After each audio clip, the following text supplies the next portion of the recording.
নমস্কার, আলফা বুলসের আজকের ভিডিওতে আমরা আপনাদের প্রত্যেককে স্বাগত জানাই। শুরুতে আপনারা দেখছেন যে স্ক্রিনে একটা 5 মিনিটের নিফটি চার্ট আছে। নিফটি আজকে কিন্তু গ্যাপ ডাউনে ওপেনিং দিয়েছিল, সেখান থেকে প্রায় হালকা উপরের দিকে যাওয়ার চেষ্টা করেছে। ওভারঅল যদি আপনারা দেখেন তাহলে কিন্তু একটি সাইডওয়েজ জোনের মধ্যে নিফটি আছে এই মুহূর্তে, দিয়ে 23,639-এ ক্লোজিং দিয়েছে। সো নেক্সট কোথায় যেতে পারে সম্ভাব্য সেটা আমরা আজকের ভিডিওতে আলোচনা করতে চলেছি। প্রথমে আমি আপনাদের ডেলি চার্টটা দেখাবো। ডেলি চার্টটা দেখলে আমাদের একটু পয়েন্ট অফ ভিউ ক্লিয়ার হবে। এটা হচ্ছে আমাদের ডেলি চার্ট, নিফটির সামনে আছে।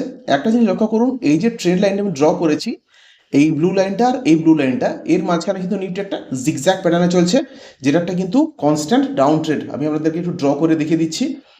ক্যান্ডেলের জায়গায় আমি যদি লাইন সিলেক্ট করি, একটা জিনিস দেখুন, এই যে ব্লু লাইনটা সেটা কিন্তু এইভাবে উঠছে, এই নামছে, আবার এই উঠছে, এই নামছে।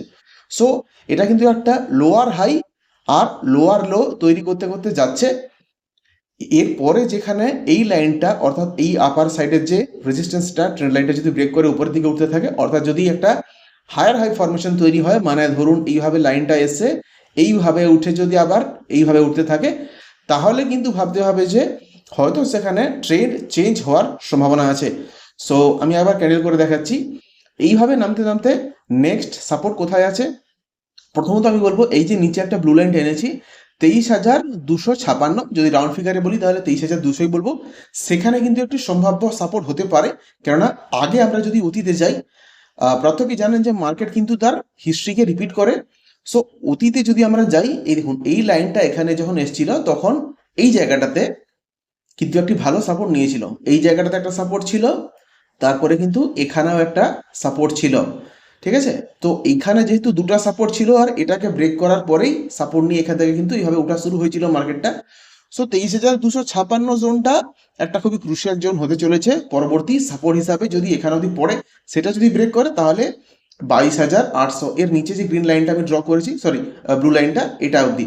কেননা এখানেও কিন্তু সাপোর্ট ছিল, আর দেখুন অতীতেও কিন্তু এখানেও সাপোর্ট ছিল, এখানে ছিল, 3বার রেজিস্ট্যান্স হিসাবে অ্যাড করেছে। সো 22,800 অবধি পড়বে কিনা এই মুহূর্তে তো জানা নেই। যদি দেখা যেতে পারে যে 22,800 টু 22,200-র মধ্যে আছে, এই জোনটার মধ্যে যদি চলে আসে, তাহলে কিন্তু কিছুদিন সাইডওয়েজে যেতে পারে।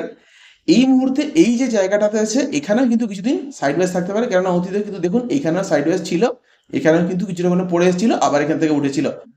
সো 23,256 কাছাকাছি একটা ভালো সাপোর্ট নিয়ে উঠতে পারে, বা কিছুদিন এই জায়গাটা থেকে কিন্তু একটুখানি জিগজ্যাগ প্যাটার্নেও চলতে পারে, অর্থাৎ এইভাবে খানিকটা কিন্তু চলতে পারে। তারপর যদি এটা ব্রেক করে, অর্থাৎ এই জায়গাটা 23,900 বা 24,000 যদি ব্রেক করে উপরের দিকে উঠে, তাহলে কিন্তু ভাবতে হবে যে হয়তো আপট্রেন্ডের দিকে যাওয়ার একটা পসিবিলিটি আছে। ইমিডিয়েটলি কিন্তু খুব একটা মনে হচ্ছে না, কেননা সিচুয়েশনটাই একটা এরকম দাঁড়িয়ে আছে। আমি 5 মিনিট হিসাবে আরেকবার দেখে নেবো। 5 মিনিট হিসাবে দেখতে গেলেও সে একই কথাই বলবো, যতক্ষণ না 23,800, সরি 23,900 ব্রেক করে উপরের দিকে উঠছে, ততক্ষণ অবধি কিন্তু কোনো রকমের আপার সাইডের দিকে মুভমেন্ট নেই। এখানে থাকলে কিছুটা মানে জিগজ্যাগ প্যাটার্ন চলতে পারে। 23,400 হয়তো একটা সম্ভাব্য সাপোর্ট হতে পারে। দেখা যাক নেক্সট দিন নিফটি কিভাবে রিয়াক্ট করে, কেননা নিফটি যেভাবে ডাউন ট্রেন্ড ক্রমাগতই হতে আছে, যে একটা প্রথম কথা গ্যাপ ডাউনে খুলছে, তারপরে কিন্তু খুব একটা আপার সাইডের দিকে মুভমেন্ট নেই। সো দেখা যাক 23,400-কে যদি ব্রেক করে বা 23,250-কে ব্রেক করে নিচের দিকে যায় কিনা। তার আগে কিন্তু আপনারা অ্যাগ্রেসিভ ট্রেডিং করবেন না, দেখে শুনে ট্রেডিং করবেন। দেখা হচ্ছে পরের ভিডিওতে। সবাই ভালো থাকুন, সুস্থ থাকুন, দেখতে থাকুন আলফা বুলস।